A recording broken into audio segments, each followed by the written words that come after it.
Hey, in this video, we're going to be covering some loop basics, starting with for loops. All right.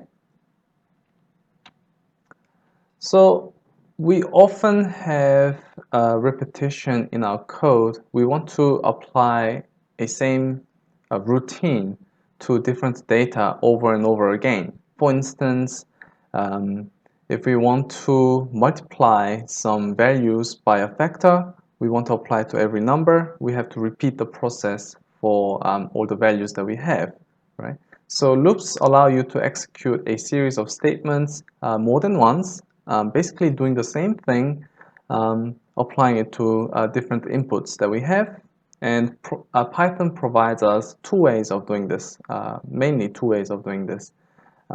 First one is we know exactly how many items that we have and apply the same items, same operations to all those items. Or we haven't quite figured out how many times we want to do this process, but we know a condition that we want to terminate this. So this is either a definite loop or an indefinite or conditional loop. The first case can be done using the for loop, which repeats execution blocks of statements in a finite fashion, whereas in the indefinite loop using the while loop, which we'll cover in a couple of videos later, is repeating the same statements until a certain condition is met, specified by the while loop. Okay. Yeah. So the structure of the for loop is actually quite simple. So if you remember about the if statement blocks, we had the if, else, else if, and else. But for loop, we only have a single block. So the syntax is very simple. You start with for, and then you provide a variable that's going to go through each item inside your list, okay, hence the name variable, followed by the word in, and then followed by your input list. And once you insert the colon at the end and you press enter, then it's going to indent inside the for loop, and then you specify what you want to do inside the for loop. Okay. So for example, we have for I in a sequence of numbers, then we can square each value by creating I times I, and then we store it into a variable I square, and then we can just print that out. So let's give that a go.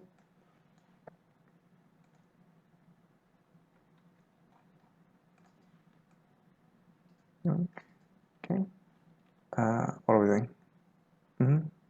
Printing, yep. For I in 0, 1, 2, 3, 4, 5, 6, we want to square it. I square equals I times I, and then we want to print, how did it print? Some squared is that, okay. Squared is, okay, and then we want it 2 with 2, okay. I and I square. All right, let's run this. Okay, so we can see that 0 squared is 0, 1 squared is 1, and all the way to 6 is 36. Okay, so this is working. So essentially what happened is we have repeated the squaring process and the print to show that we're applying this multiplication over and over again and then printing out the result straight away. Okay, so the process is the same, but we can apply this these set of statements inside the for loop block onto multiple different items that we give them to. Okay, so here's the link for some visualization if you're interested in that. Okay. So the flow diagram is quite straightforward. What we want to do is we start check whether we have more items that we need to process. If not, then we move on to processing the next item in queue. And for our example here, we print that number and then we go back to the top, okay? And then check whether we have enough items to go through or not. And once we're done with everything, we progress with the next section of the program. So if I had some more code after the for loop, then I will start executing those after that, okay? So we can still use the for loop in some different ways, and particularly we have 5 different patterns that we're going to use, okay? So programming patterns are ways of solving some common problems, and these 5 patterns will be used for different purposes of using the for loop. So let's have a look at some of them, actually all of them. So the first one is the accumulator pattern. So example is that find the sum of all elements of an int list without using the built-in sum function, right? So we could, of course, use the built-in sum function, but that sum function had to be defined first, right? So assuming we don't have this sum function, how would I do this if someone reads out a list of numbers to me, right? So I want to add all of them together, and what we want to do is apply the concept using the for loop, right? So basically what you could do is keep a running total by adding the values as you get the next number and so forth. And what we want to do is implement exactly that. So here's an example code where we start with a 0 to start adding values together. And then for number in data, what we want to do is total plus equals num.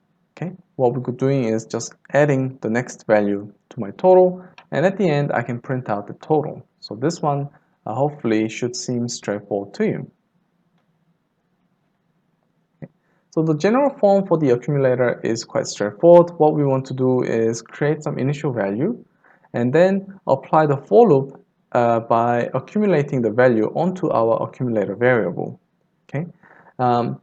Update may be simple addition, but maybe more complex, such as conditional on the value of the element. For example, I want to accumulate values that are only greater than, say, 10, or between the values x and y, okay? Or involving multiple accumulators. So you may want to accumulate multiple properties of the variables that we send, okay?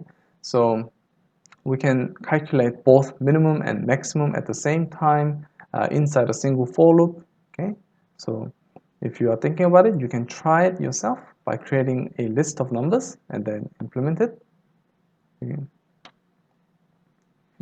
And basically, there's a lot of accumulator examples that you can do. So here's 5 examples where I will not be implementing it in this video, but you can try it on your own time. If you get stuck, you can also contact me or any of the lab facilitators to help you implement these. All right. So our next example is calculating the variance. So in statistics, we often calculate the variance of a set of numbers, defined as the average square distance from the mean, right? So there's the equation. So you calculate the value minus the mean squared, and then we add all of those values and then divide by n, hence the variance, right? And the mean is just calculating all the values divided by n. So we can do this in 2 ways. We can do as 2 loops, loop to compute the sum from which you get the mean, okay? Possibly you can just use the sum function. And then we loop to compute the sum of the squares of distance from the mean, okay? So those two, we can use 2 loops, then we can use those information to calculate the variance, okay? You could expand the formula to get a version requiring a single loop as well, but this is not a requirement in this unit. So if you are up for challenge, you can try that. Otherwise, don't worry too much about it. You can cover more in the algorithms unit. So here's the code that looks, here's what the code looks like, which is to calculate the variance that we had previously. So we can get the length of items in our number lists. We can calculate the mean by adding the values divided by n, and then we can calculate the sum squares for num in nums. Sum squares plus equals mean minus num to the power of 2. So this gives us this part, okay, before dividing by n. And then we can return sum squares divided by n, which will give us the final variance. Okay. So we have the variance running here. So let's comment this out. In Wing IDE, if you want to comment out quickly, it's control slash. Okay, so it's the button one next to your right shift. If you want to uncomment a bunch of codes, you press control full stop. That will get rid of the comments. Okay, this way. Okay, so run this again. So now we have the function variance loaded. So we can call variance. And then we just have to provide input as a list. Maybe 1, 2, 3, 4, 5, 6, 7. Okay. Then it's going to calculate the variance is 4. So we can suspect that the average is going to be 4, and the distance to that is roughly 4 items. We can also try same values. Then we can expect the variance to be 0 because there are no variations in the numbers that we provide. So we can kind of see that this function is working as we suspected. Okay, so you can try to chuck in some more numbers and see what else you get. So the next one is the mapped list pattern. So sometimes when we have a list, we want to create some new list that maps the original values to something else, right? So we map from the original list into a new one, hence the mapped list pattern. So for example, given a list of numbers, compute a list of numbers squared, right? So something that we have seen before. Given a list of strings, compute a new list of strings in uppercase, right? So all of these are returning a new list as a final product, okay? So we're going to accumulate a new list instead of a value which we have used before. So let's do that. So we have a squares function. Let's try this example up here. Okay. So what's happening is we created an empty list, and then what we're going to do is for num in nums result dot append num times num. Okay, and then we can print out numbers and then squares. So we can see that this is working as we suspected. So 1 squared is 1, -3 squared is 9, 11 squared is 121, 100 squared is 10,000. Okay, so we can calculate the new numbers and then chuck it into our new list and then return that result, the list which is separate from our original list. Okay, so that's one of the simple example of just squaring values. Okay, and also we can do the same with the uppercase, but I will not run this example. As you can see from the code, we create a new list, we append the uppercase of our original string given, and then we return. So essentially it's doing the same thing as before. We're applying some computation to our original value and then putting it into our new list. Okay. So the next one is the filtered list pattern. So another common problem is to find all the elements in the list that satisfy some conditions, right? So for example, find all the negative numbers in the list, find all the students in the class whose name starts with J, find all the values that fits in the range X and Y, and so forth, right? So this is quite similar to the mapped list pattern, but this is using the for loop to conditionally add original elements to the list. So what we're going to add is some sort of an if condition, and if that condition is satisfied, then we can put it into our new list. Okay. So here's the example. Write a function negative elements where you're given a data which consists of numbers which can be either positive or negative, and then returns a list of the negative elements in the given list of numbers. All right. So you can pause the video here and try to implement that now.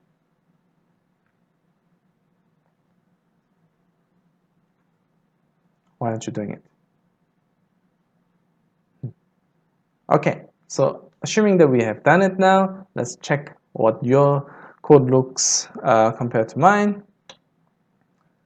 So essentially, we probably have some similar lines. We may have different namings, but essentially the structure will be similar or the same.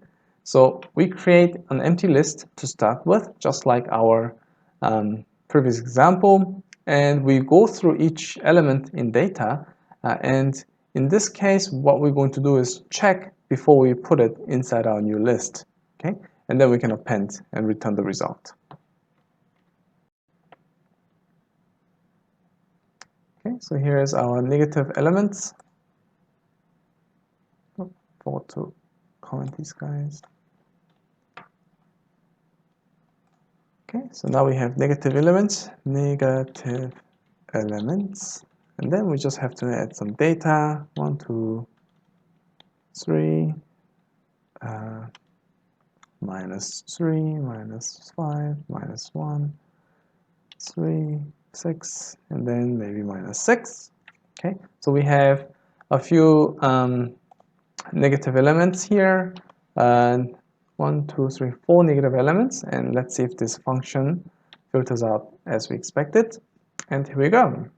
So it is able to filter out all the negative values correctly because it will only append into our new list only if the condition is met, which specifies if the element is less than 0.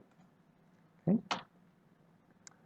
So before we move on, we'll have a quick look at list comprehension.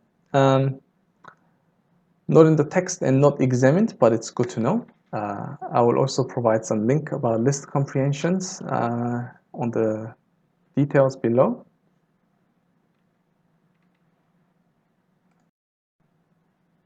Okay, so you can have a look at further examples on how list comprehensions can be done, which really makes our for loop in a short form. And this, in a way, can be understood easier for some people, so it's very good. And when you do go into the workforce, many places will prefer this style, so it's good to get used to this as well. So syntax is very simple. Syntax is expression 1 for variable in sequence if expression 2.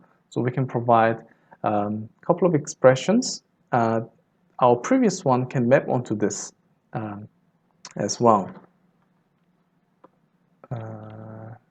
So we had negative elements as such, but we can also construct our list. Let's try. Copy this and paste. So what we want to do is get rid of this, but using the list comprehension, which maps some of our previous lines into here. So we can go return, and then we need to provide an expression, which is an element for elements. So in this instance, expression 1 is just a variable itself in sequence. So data is a sequence. If, and then now we provide some if condition, if element is less than 0. Okay, so let's name this number 2.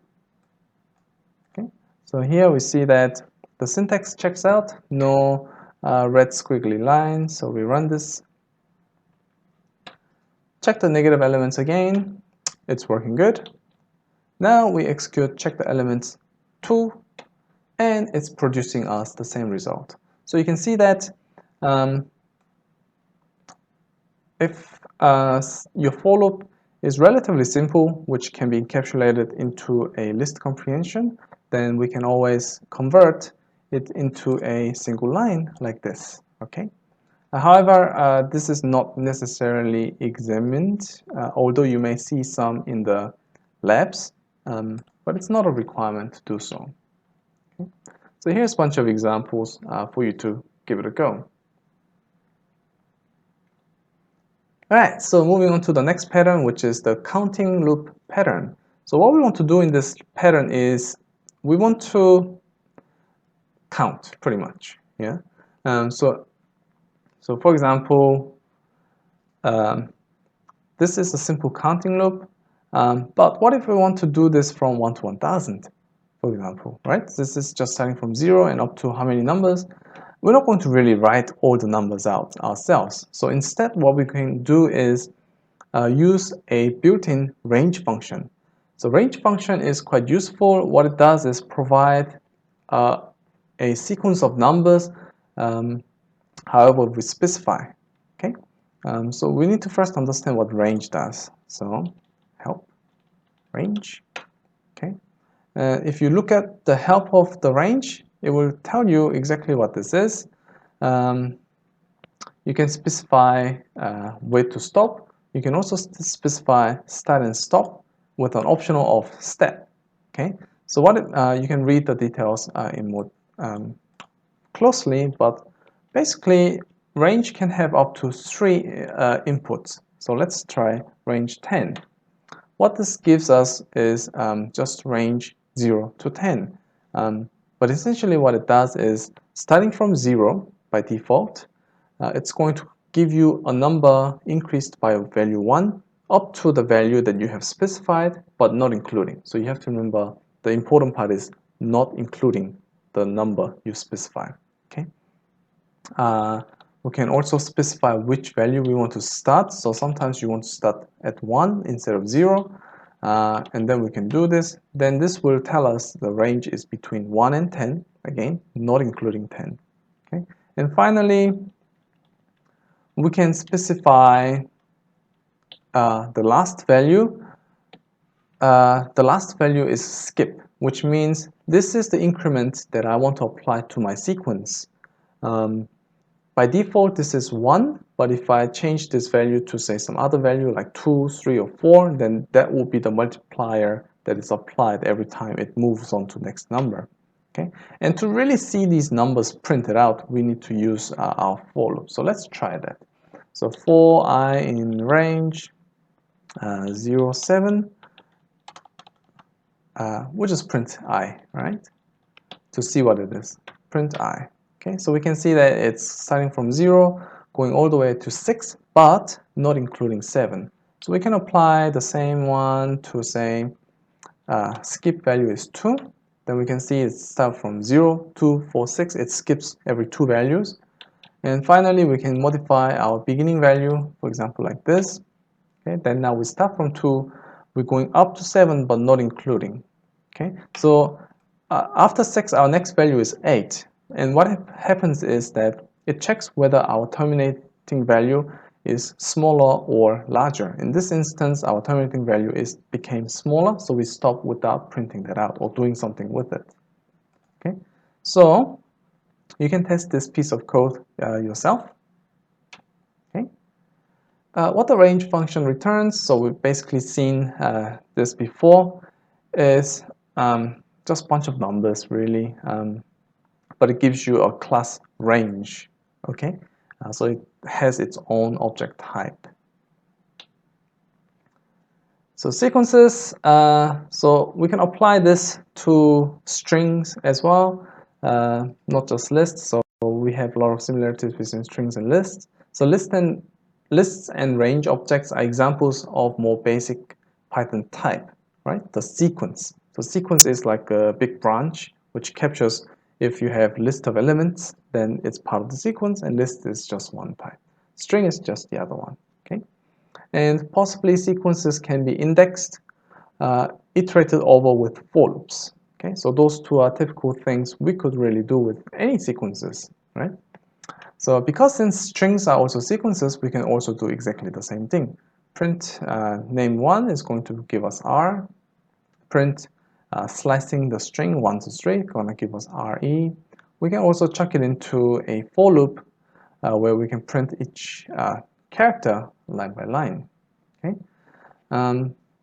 But unlike lists, strings and range objects are immutable. That means we may be able to change individual items in the list, but we cannot do that with strings.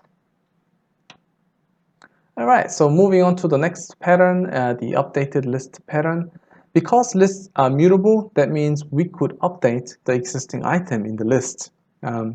So we have seen the aliasing problem before about the references in the list, right? So you can check that out. So an alternative to the mapped list pattern, instead of creating a new list for say storing the new values, we could just update our existing list value rather than creating another one, right? Function will then usually return none, but you can still access your original list outside the function that called to do this update. Okay, write a function that scales up all the numbers in a list by a given vector. All right, without creating a new list, we want to use update our existing one. So let's try that. So this is obviously a wrong approach, but by reading through it, this may be something that some of you may have tried. So for example, we're given the list and the vector. Okay, what we want to do is for num in nums, we say num equals num times the scale vector. That may seem is an obvious thing to do, but this isn't a correct answer. So let's see if it works or not. Okay, so here's the scale up, the wrong version. Run it. Scale. Oh, I actually have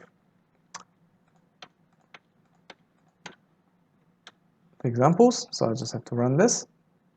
Okay, so our original mark was these values, and then we just print it, and then what we do is put it into the function and check again if our marks have updated. Okay, so as you can see here, the value is actually the same, so this means this function didn't work as what we wanted it to. Okay, so why doesn't it work? Well, let's have a look at the structure of our memory space. So what we did was, when you do a for loop, we're creating a temporary variable which takes the value of what we were looking at. So what is happening is, when we create for num in nums, we created a new variable called num, and this num will be looking at individual values that the nums list is pointing at. So if nums first item is looking at 55.3, what it does is when it goes over each item through the for loop, this num is pointing at 55.3 instead of going through the list to look at it. Okay, so it gets the value straight away. That's the problem. So when we say num equals num times scale vector, it calculates a new value, and this num will be pointing at our new value, but our list pointer is remaining the same. So if we want to make an update, what we have to do is make sure that our list reference gets updated to our new value as well. So this is what we want. We want our list references to be updated to new value. So to achieve this, we use a mixture of mapped list pattern and a counting loop pattern. So let's see how we can do that here. Okay, so this is the correct version. I have the numbers here. Okay.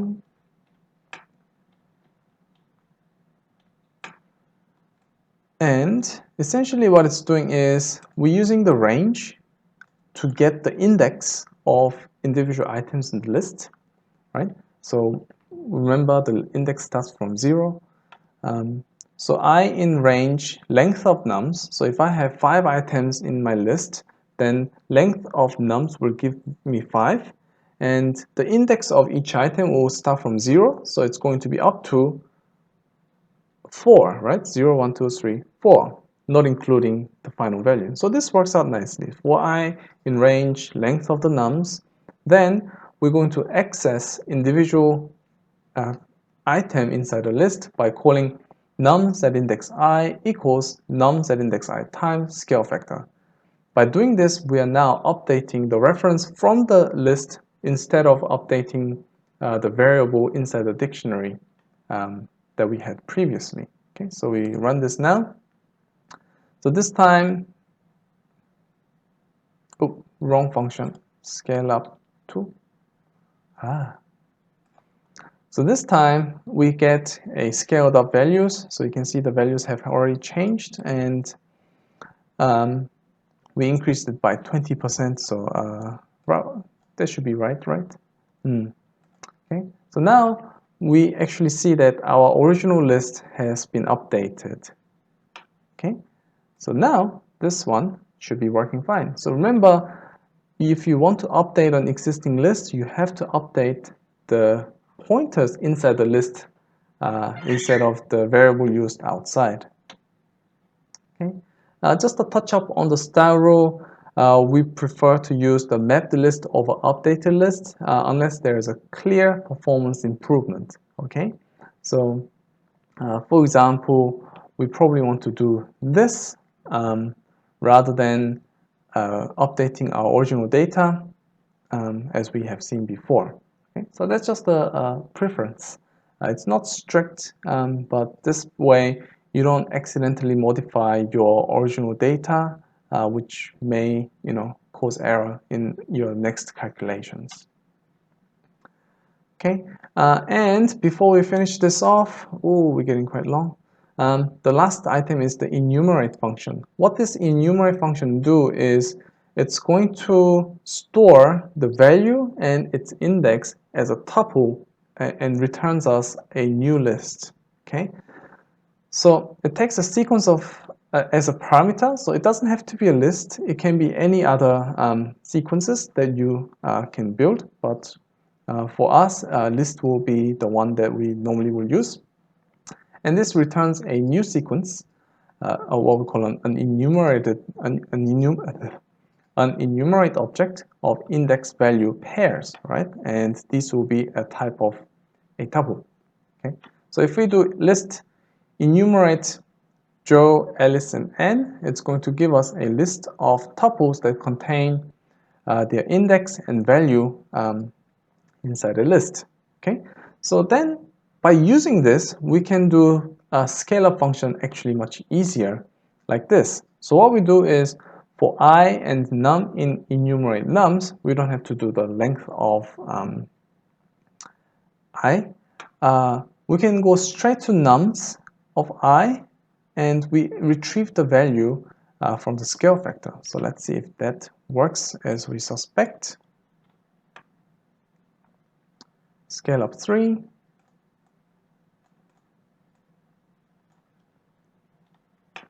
Scaled up 3. Not making the same mistake as before. Oh, wait. This was the other example. Yeah. Okay, scale of 4. Run it. Should have brought this.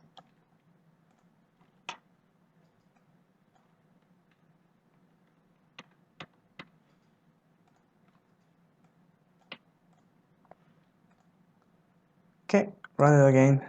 Oh, nope, 3, 4. Hey. Okay. Scale. Oh, okay, scaled up 4. Naming issues. Here we go. Okay. Because I need to print. This doesn't return anything. What's the one that doesn't return anything? This one. Rookie mistake.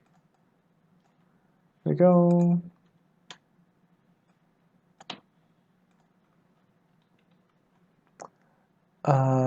Scale up 4. gives us mark. So we run this again. Okay, so this time it's using this new function using enumerate, and we can see that it does return us the same result. So remember that enumerate can be helpful in situations like this, where it returns us the index and the value as a pair at the same time. Alright, so that's it for this video. Yeah, I'll see you in the next one, which we'll cover on nesting. Bye bye.